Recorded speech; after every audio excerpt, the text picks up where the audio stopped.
following program is a production of the Barroom Network and intended for all audiences.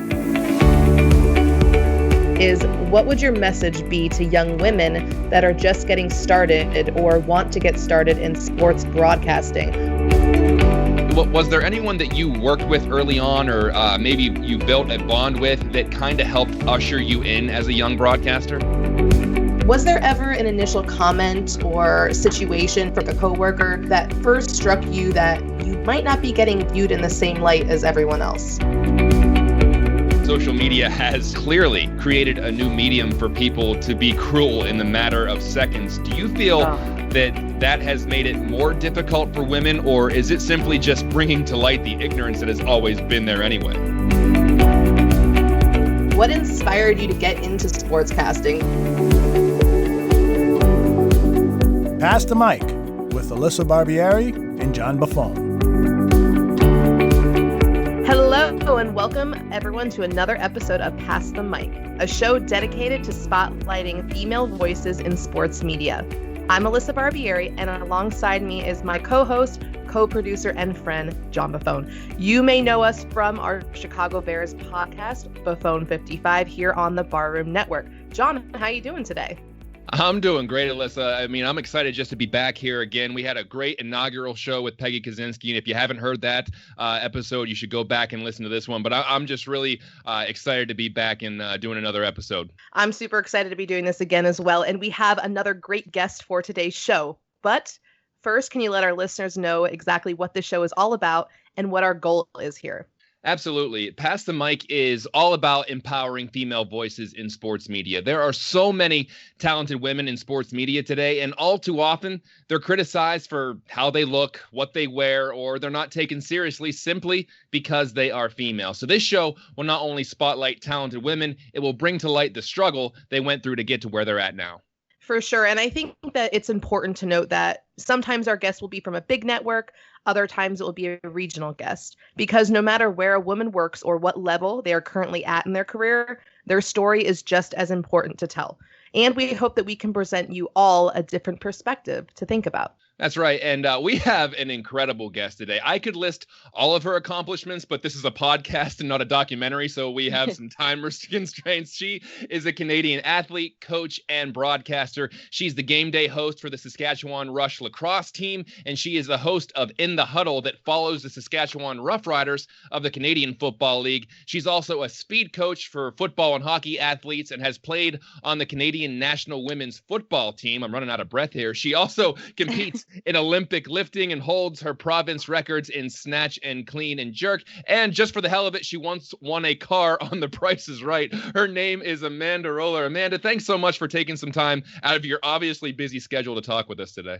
Oh my goodness, that was a mouthful, but you should be my professional hype man when I go to events, because I'm excited to be here now. Oh yeah, absolutely. Oh, we are so excited to have you on. I've been following your career for quite some time. There's just so many layers to it that I want to be able to just kind of look at all the different things you've done and how you've gotten to where you are today. And so I think one of the biggest questions I have right out of the gate is, with all this stuff that you're involved in, how did this all start? Where was the inspiration with the athletics and broadcasting and everything that you're involved in? How did this all begin? When I've been in athletics like my entire life, and I was always more of like an outgoing individual. So I was always like talking with other athletes and kind of interviewing other athletes on the side. And from there, I started utilizing social media as kind of like my personal outlet to interview other athletes in the field, just because I am super bubbly and super out there. And I started with Instagram. So when that first came out, I started sharing my journey through bobsled. And from there, it kind of grew into almost like an interview channel where I would do interviews with other athletes on Instagram Live and other platforms. And that grew into something a lot bigger than it actually was, because my background is in kinesiology, majored kind of in exercise physiology. And that's where the speed coach comes from in me. So I work with a lot of athletes, hockey and football specifically.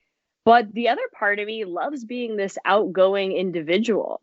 And it's really funny because a lot of the time as like a female athlete, I was told, you know what, just be quiet, put your nose down to the grind and do your thing as an athlete. You don't need to put yourself out there on social media. You don't need to get attention. You don't need to be aggressive, which I took personally to heart because I'm like, listen, this is me. I'm going to be the athlete that I want to be. And I ran with it. I recently actually had a tryout with WWE in 2017. And I remember the first thing they asked me is like, why would you want to even be in WWE?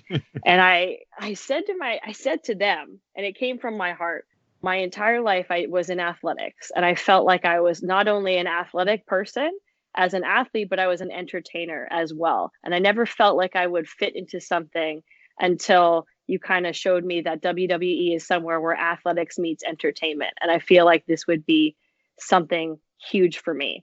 I didn't get the job, but guess what? That led on to me doing tons of other things as in sports broadcasting. So because I had a really good voice in the community and I started to be the game day host of the Saskatchewan Roughriders, which means you got to get in front of 33,000 people and you have to be as hype as possible. There's no scripts. There's no do-overs. You just have one go at it, and I nailed it every single game. And from there, I gained the confidence because that was also the year I had my WWE tryout and knew, you know what, sports broadcasting is for me. So I pushed and pushed and pushed, and I started showing up at events like even like the CrossFit Open, or there was like local hockey games here. And I started interviewing people with a fake microphone on Instagram stories and Twitter. And it actually started to catch fire. And I got hired for my first few gigs. And then I eventually got hired, like asked to be on a TV show in my province here. That's really cool. And you were talking about how you got your start there on social media. So, you have a huge social media presence. Has that created, more avenues for either cruelty or harassment? What's been your experience on social media? Oh, yes. Social media is very interesting because you have to put yourself out there every single day. And not everybody's going to love you. And I get that because even when I started in 2010, when I was on bobsled and skeleton team, they were like, you have to go on social media to kind of gain attention of sponsors to continue being an athlete, because obviously I'm not being paid a lot, especially as a female athlete in my industry. So I was like, hey, I got to find a way to get maybe supplements, pay for my supplements, food, clothing, rent, just stuff like that. So I started with that avenue, and there wasn't a lot of people on social media at the time because there wasn't a lot of opinions, but that grew into something bigger. And when you get a bigger following, now that I have around 100,000 on Instagram, that started to snowball a little bit more. People saying that, females shouldn't be in sports broadcasting, and I don't know what I'm talking about because I am a female, which is quite funny because I can definitely outlift a lot of the guys that are saying this. And I've played football myself, so I don't understand where that comes from. Yes, maybe not as many years as some of the athletes that are competing, but sometimes it's the couch warriors that want to tell me how to do my job. But I've been there. I'm an athlete. I've been in the field and I know what I'm talking about. So there's a lot of hate, but there's a lot of love and respect because I am such an athlete. And I got a lot of respect from the other athletes. When I started interviewing some of the football players, they were like, I actually just want to talk to Amanda. Like I had that quite a bit because I would ask them in-depth athlete questions that I would want to be asked myself, rather than maybe something they've heard 100 times, just like, how did practice go? But I would ask something very specific about their practice that I noticed as an athlete. So I gained the trust and attention from my social media to gain more of that trust from other athletes and the respect from my community to move forward as a female broadcaster. And it is hard to say that, like, why do I need to gain this trust and attention while there's tons of other males out there that are male broadcasters? They don't have to build that. They don't have to do that. That was part of my journey. I had to do that. And I feel like other females have to do that as well. And it's too bad, but that's kind of how the industry is. There's not a lot of female broadcasters out there. And you know what? I want to change that game. That's amazing. And what's even more incredible is the fact that you're juggling not just a broadcasting career, but you're still heavily involved in competing in a slew of athletics. So I got to ask, how are you able to juggle a flourishing broadcasting career and an athletic career that isn't showing any signs of stopping either. I think you just have to make balance and have a lot of scheduling. So I schedule out my days, and that's like in the mornings I'm lifting weights, in the afternoon I'm working on my career, and sometimes at night I have sprint practice, or I'm training with whatever team I'm training with, maybe football, Olympic lifting, and I'm dabbling in a little bit of rugby at the moment. But it's making time for the things that matter to you. These things all matter to me at the moment, so that's what I'm putting all of my energy into. And I think if you want something bad enough, you're going to go after it. And it's not going to be like people go, oh, I'm too lazy to pay attention to my healthy eating. And I don't like to call it dieting, because healthy eating fuels my performance. But if I prep my meals and I schedule the times I need to eat, then I know it's time. Then I'm not wasting a lot of time throughout my day thinking about, oh, what should I be eating? I already know what I should be eating. I already know what time practice is. I need to be on time. I need to have my cleats ready, my laundry done, so my stuff is ready to go. Make time for the things that matter to you, and make yourself your biggest motivation. Because people ask, what motivates you to get up in the morning and do it? I don't always want to do it. The thing is that I want it bad enough that in the future, I want to succeed. So if you want to be successful, it's about consistency. If I only went to the gym once a week, I would not be happy about that, because I wouldn't be putting my full effort into something I want to pursue and be successful out down the road. And so, Amanda, you mentioned obviously that, as a woman in sports, you've had those instances where it's been a little bit more difficult for you, where you've been unfairly judged and all of this. So, when you first got into broadcasting, was there any instance where you felt like you were judged unfairly? Oh, yeah. A few times when you show up to some of the scrum sessions, and some of the athletes would only answer like the guy questions right away when you're yelling out questions. I felt like maybe they were not answering my questions because of who I was. And I'm not as influential as some of the male broadcasters in my community, but I had to build up that reputation. Like, it was my first day in a scrum situation, and I yelled out a couple questions and they hadn't answered them. And you kind of question yourself, like, why didn't they answer it? But I built up my reputation and kept coming back day after day. And eventually they started doing that. And I gained kind of a better reputation in that aspect. But sometimes you question, why is that the case? Are they looking at me? Maybe I don't know what I'm talking about, or maybe was that a dumb question? Of course it wasn't. But sometimes you question yourself in that aspect.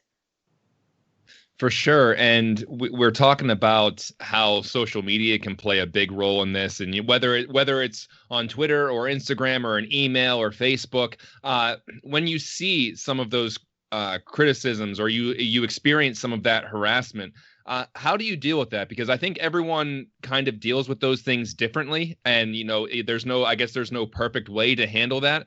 But whenever that comes across and you see that, what is your method for kind of handling that? Are you someone that shoots back at them, or are you someone that just kind of let it go? Or how do you handle that? I let it go, actually, because I just know there's going to be another opportunity to prove myself. And I know that's very sport cliche, but that's exactly who I am as someone that's actually in sports. If you fail at something once, I'm just going to move on. I actually had one instance when I was outside of the stadium and I was interviewing fans. And this is a weird scenario. And I don't know if any female has been put in this situation, where I was interviewing a fan. He was obviously had a couple drinks. And he leaned down and he kissed me on the cheek. Now, that's highly inappropriate. I was just trying to do my job. And I didn't freak out. I just said, hey, that's super inappropriate. I really don't appreciate it. And I just told my camera guy to take him to the side. Like, I don't want to deal with this guy anymore. But that's something, as a female, you get caught up in the moment, like, oh my gosh, how do I even handle this situation? Because if you freak out, then you're seen as maybe too aggressive or crazy. And you don't want to be seen as that, but you're very heated by that situation. I'm sure I don't know if a man's been in that situation and known how to handle it, because I didn't know how to handle it in the moment. And I just was like, hey, don't freak out, because I wanted to. And I, as a female, you just think, is it something I did? What did I do wrong here? but you have to just step back and think like, no, like I could have another chance to have a really good interview with another person and they won't be inappropriate, or this won't happen and I'm going to nail it the next time. So obviously, being a woman in sports, mentioning that moment, that you just described, do you think that that would be like the biggest lesson that you've learned so far in this business is, just to kind of roll with things, even though it's not fair, but it's something that, as a woman in sports that you have to deal with? Would you say that is your biggest lesson that you've learned? I think that is the biggest lesson that I've learned. And I hate that when I say I just have to roll with it. I wish I would voice my opinion a little bit more. And I'm glad we're actually talking about it, because that's going to bring attention to that. It's not okay to do that to a female. It's not okay to maybe when you're interviewing a fan that they kiss you on the cheek, or maybe they put their arm around you, because I mean, people are probably listening to this and being like, why is she even mentioning this? But to me, I'm already getting heated talking about it because it doesn't feel good. Like it feels as almost invasion of my space, and it's inappropriate, and you don't know how to handle this. And I don't want to always just roll with it. That is a big lesson for me that I learned. Like a lot of situations, it's up or down. You just have to go with the flow. But I wish there was more that I had said about it in the moment, maybe to my cameraman or my station, that I was uncomfortable about it. But even now, like, I'm like, how would I have approached this differently as a female? And it's hard to say that I would just always just roll with it. But that's something I've learned with it, is like just dealing with different situations and having to come out of it stronger. And how important is it that you are able to network with other females in sports media to talk about things like this? Because all too often, those instances which you just referenced are sometimes normalized. And that's why people feel like they can do those kind of things, and and that's completely okay. How important is it that you have been able to talk with other females in sports media and discuss these and realize, this wasn't an isolated instance. This doesn't just happen here. It happens everywhere. How important is it to be able to talk with other women about these kind of things? Oh, it's so important to talk to women about these kind of things. Like, even though it makes me nervous just to talk about it, because I never know what's going to be the outcome of this, just bringing it up and bringing light to the situation. But then you hear other people talking about it, and maybe it happened to them, and you're like, okay, now we can band together and not normalize this, like you had mentioned, because that's so huge. Because then another fan might think it's okay to, kiss you on the cheek, and that's definitely not fine at all. So bringing light to that situation and talking with other females and bringing it out into the open is huge. There are women, young women that are looking to get into the business, and they might see, such, circumstances like that happening. What would your message to women who want to pursue a media career, what would your message be to them? If you want to pursue like a media career, go for it. Put all of your effort into it. And if you see stuff like that happen, stand out. Maybe approach that fan and say, hey, like, this is not okay that you did to my colleague, or you just see that happen. Like, maybe if I was coming to the stadium as a fan and I had seen that happen, I would approach that guy and be like, this is not okay. Like, that's all I would have said. Just left it at that.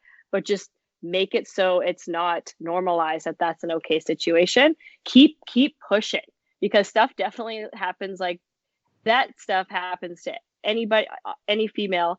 I'm trying to get my idea across that keep pushing no matter the situation. If that happens, you know what? Keep moving forward, because stuff like that's going to bring you one step back, but you're going to take 10 steps forward, and you're going to be better and better each time.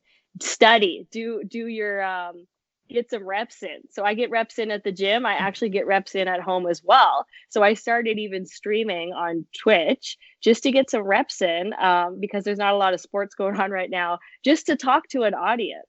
Off the top of my head, I'm even streaming like Madden, where I can talk about football. So get the reps in where you can and keep pushing. Like, you're going to get better every single day, and it's going to be 1% better every single day. But that's all you need to be better.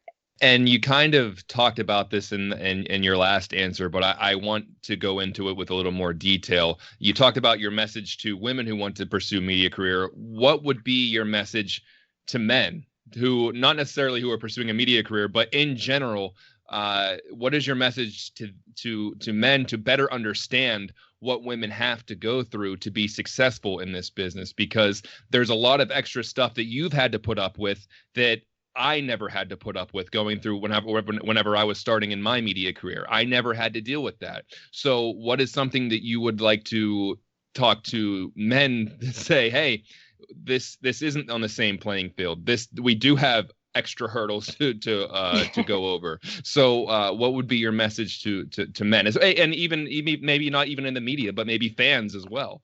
Yeah, my message is to them is it's going to be a slower road for a female, because every step that I take forward, it just jumps a man 5 steps in front of me, to be honest. Because when I apply for a job, they're like, we're going to take him and him instead, just because this is a man's sport. And I've heard that quite a bit. And I'm stepping back. Excuse me, I play this sport as well. So that was kind of interesting to hear something like that. Or I was actually hired to be to go to a hockey game and do some fun questions. So I wasn't allowed to ask the serious questions. I was allowed to ask, so what do you like to do for fun, or like, what do you like to eat? But when I started asking serious questions, I got told in my ear mic, because I had like a little ear thing in, hey, can you just ask the fun questions? No more serious questions for that. We'll leave it to the guys. So you're maybe not seen as serious as a guy is. And I have no idea why that is, because growing up, I was always told I could be just as good as the guys from my parents. And especially my dad, he would take me to every single football game and said, you could be a great athlete just like these CFL players in front of you. And I never thought I could be less than someone until I kind of entered this career field, and hearing stuff like that, like I'm not allowed to ask the serious questions, or I'm supposed to be not as aggressive, or I'm supposed to be a little bit quiet, or I'm not allowed to be in certain areas like the stadium like the guys are. I don't understand that, because I'm just trying to do my job as well. Just know that there's a lot more hurdles out there to be big time, and I'm willing to jump over them. But if you help support women along the way and don't tear us down, that's so huge. Is just being there as a support system. Is sometimes they come at you, males will come at you and say, you're not allowed to be saying this because you don't know what it's like to be in that sport, which is highly incorrect, because there's tons of male sports broadcasters that have not been in that sport, and there's been a lot that have. But just more support would be super appreciated in any woman that's trying to pursue their dream in anything. So you mentioned, obviously some of the struggles that go with being a woman in sports. But what would you say is, because there's a great side to this, right? What would you say is your most rewarding experience, having, been an athlete, but also a broadcaster? The most rewarding experience is I was called personally to be asked to be the Saskatchewan Rush's lacrosse game day host, because they had seen me at a lot of events and they had seen me on social media do my thing. And this is the first time I didn't apply for something, or I didn't struggle to get to the top, but I was personally asked to be the game day host for that. And being at the games and given tons of scripts and tons of things to say in front of the audience, that was amazing to see, because they really wanted to support me and who I was and not shadow that at all. They said, bring your personality, bring your flair, whatever you want, bring it to the table, because we love you for who you are and we would like to hire you. And I thought that was the most amazing thing in my career so far, because I've had to struggle and apply and make videos and keep applying and calling and calling and calling. And that was the first time that it was a little bit easier for me to get to the job and do something that I really love to do. The trajectory of your career is nothing short of amazing. So I want to talk about present day. You talked about sports not really being a big. I mean, sports, with COVID, it's been an uphill climb. So what are you up to now, athletically and media wise? What's currently on your radar? We know you have a lot of different goals, but what's going on? It's definitely difficult at the moment, because I am a freelancer and I do work on a little show called In the Huddle. So we follow the Saskatchewan Roughriders. But as you might have heard, the CFL is canceled for the season. So that was really hard to kind of take in, because that was a big chunk of the media work that I do gone. So there is another thing called the SAS Junior Hockey League. And for media wise, they actually did kind of like a simulation game where they had different teams on video games playing against each other. So they hired me to broadcast be part of the broadcast team, they did it on Twitch. So it was amazing to be part of that. So that was just a little something I did. They also had Saskatchewan Roughrider Day, so I got to go there and do a little media work. But it's hard because we couldn't talk to fans and patrons just because of COVID rules, not allowed to get close to people. So it was very hard to be in those types of moments. And I'm sure it is hard for a lot of people right now. So on my media side, I'm switching over to doing a little broadcasting within Instagram. I'm touching base with a lot of athletes that I've met over the years, and I've done tons and tons of Instagram interviews just to sharpen my skills as an interviewer and a presenter. And I was going pretty hard for a bit during the quarantine phase of COVID. Now it's spreading out a little more where I'm going onto Twitch, as I mentioned, doing a little football as well as playing Call of Duty, so I can just still talk with people, be in front of people, and still work on my craft, because that's part of it. It's talking. It's because I ask people questions during the stream and they're able to answer me back, and me rolling with that. I do that for almost like 2 hours a day now on my little schedule, kind of pack that in at night. And also, as an athlete wise, all my meets got canceled for Olympic lifting and everything. So it was kind of hard to be like, okay, right now I can't compete. So what can I do otherwise? So I've been training for Olympic lifting at the gym. So I go to the gyms in the morning, and doing a little bit of rugby, actually. So I've kind of teamed up with some of the Canadian team has asked me to come do a little bit of like work with them. So I'm able to train. We were doing a little speed training, and that they're actually having a camp in Regina for a little bit of in September and all of October that I'm attending as an athlete. And I was able to do a little speed training with them as well. And with that, I'm also doing a lot of speed training with athletes at the track. I'm trying to keep it spread out, still keeping in mind COVID, but I'm taking on just a couple clients at the track, hockey athletes, football athletes, and we're doing speed training, which is where my love is at to begin with. Is what started this all. As I was really, really fast kid, and I was on the U of R University of Regina track and field team. So I have a lot of expertise in that field. So I'm happy to pass that knowledge on to other athletes, because I look at them and I'm like, these could be the next great athlete in their field. So. And Amanda, you'd mentioned, catching up on some football there. So, I'd be remiss if I didn't ask. You are a Bears fan. What are your thoughts on this Bears team here after 4 weeks and heading into Thursday's game? I was really impressed with the 3-0 for a bit. That was awesome. And I was actually excited to see Foles go in, because I was rooting for him to get in. I was like, I think during training camp, he's going to really put some pressure on Trubisky. And I thought he was going to start for the season. And then Trubisky started, and they were on a little roll, and Trubisky was doing well. So I was like, hey, maybe the lack of the crowd is calming his nerves. He's doing really well here. And then Foles went in and just absolutely crushed that game. But then against the Colts, not so much. But going into this next week, I'm rooting for them, because I already tweeted. I was like, Bears in the Super Bowl with the 3-0. And now 3-1. Oh my God. Yeah. Speak it into existence. Right? Yeah. I know. See, that's what I was trying to do. You are so much more positive than I am. Oh, we're going to have to bring you on the Bears podcast sometime just to try to level things out, because I'm much more cynical about things than you are. But before we let you go, Amanda, I want you to give our listeners a chance to know where they can interact with you on social media, where they can see you do all of your work, and how they can connect with you. Course. So I have a website, amandabolic.com, where I post actually a lot of if you click on media, it shows all my recent media work, as well as you can get athletic programs from me, like speed training, as well as nutrition. And then you can find me on Instagram at Amanda Ruller. Ruller is actually spelled with 2 L's. And then you can find me on Twitter at Amanda Bolick. At Amanda Ruller. I could go through all of her accomplishments again, but I just don't have the breath capacity for that. But Amanda, No thank worries. you. Oh, before we let you go, what's the deal with The Price is Right? What I gotta know about that. What was that all about? I can't believe you didn't ask me that first. Yeah, I know.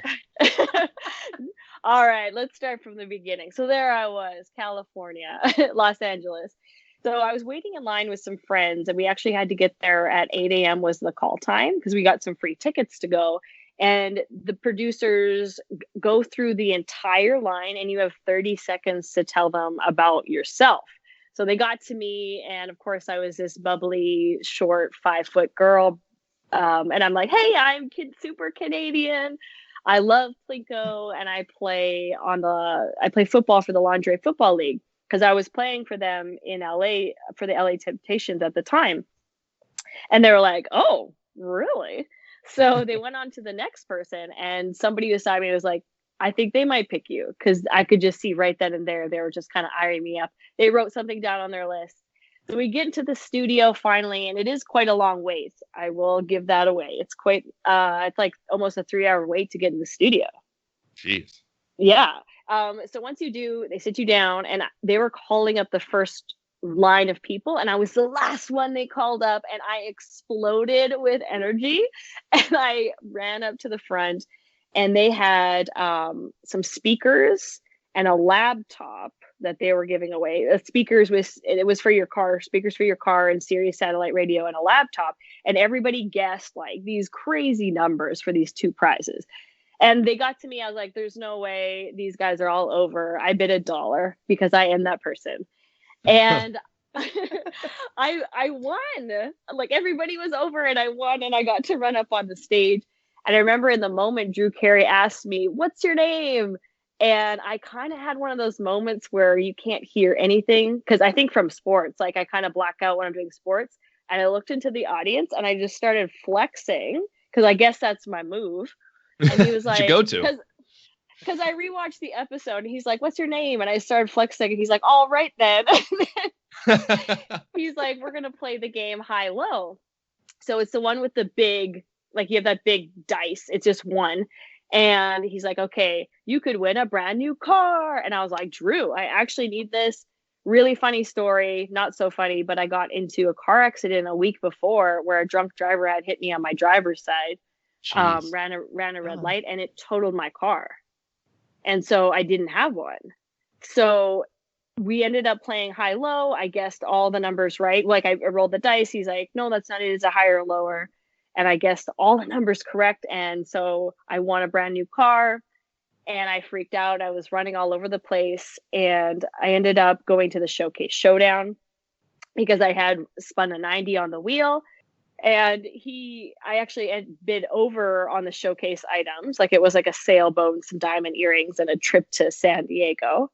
I bid over, I hate to say, but I still won the car. But because I'm Canadian, they actually had to pay me out for the value of the car. And with that, I actually bought myself a new vehicle. Well, geez, Wow. I just learned more about The Price is Right than I ever thought that I'd learn in that quick story. Yeah, I had no idea that's how it worked, and well, at least you got paid out for it. I mean, that's you got that much. Yeah, and that's it was funny because when we went to the back, Drew Carey asked me, he's like, okay, how many pull-ups can you do in a row? And I was like, at least 10, Drew. He's like, oh my gosh. And then he told me he just recently got into fitness. So I'm like, that is awesome. That's cool. Keep it up. So that's my only story about talking to a cool celebrity about their fitness journey. So that's a pretty cool story to have. That's better than 99.9% of the population can say. So yeah, I think you'll be all right. But I can't believe The Price is Right slipped my mind before we let you go. I'm so glad that popped into my head. So Amanda, once again, I can't thank you enough for being so candid with us, talking about all of the struggles and your journey and all of the things that you have dabbled in and perfected throughout your career. So really appreciate you coming on and talking about that. Awesome. Well, definitely thank you for having me. And like, this has been a pleasure. And if any females out there are kind of listening and they want to get into the same industry that I got into and want to know more and how I can help, I'm always out there on social media. And we can always promote each other and support each other. Let's do it. I love that. Women supporting women. Let's do it. Let's do it. We'll be right back with our closing thoughts after this.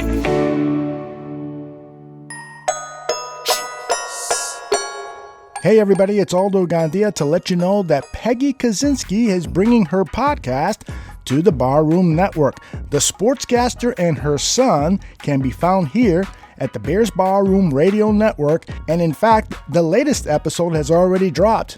Peggy talks to longtime Chicago broadcaster and author Jeannie Morris about her thoughts on Gale Sayers. The Sportscaster and Her Son. Check for it here on the Barroom Network.